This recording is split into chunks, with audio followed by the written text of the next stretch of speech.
BRS హయాంలో హైదరాబాద్లో 69,000 double bedroom ఇళ్లు పూర్తి చేశామని, వాటిని గతంలోనే ఉప ముఖ్యమంత్రి భట్టి విక్రమార్కకు చూపామని, సీఎం వస్తే ఆయనకు కూడా చూపుతామని మాజీ మంత్రి తలసాని శ్రీనివాస్ యాదవ్ అన్నారు.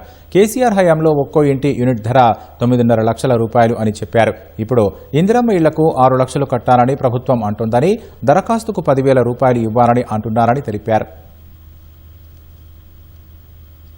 ఉచితంగా కట్టాలి.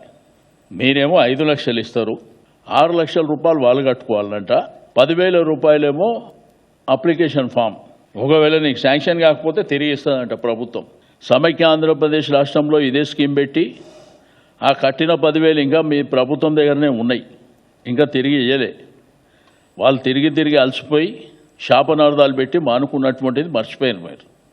రెండోదంట 1,00,000 ఇళ్ళు కడతారంట. లిస్టు పెట్టాలి కదా 1,00,000 ఇళ్ళు అంటే. గతంలో మంత్రి గారు అనౌన్స్ చేసినప్పుడే 16,000 పెట్టాడు.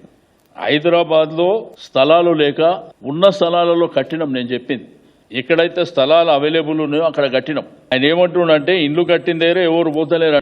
మీరు ఊకదప్పుడు ఉపన్యాసాలు మాని మీరు దాని సైజ్ ఎంతనో చెప్పండి.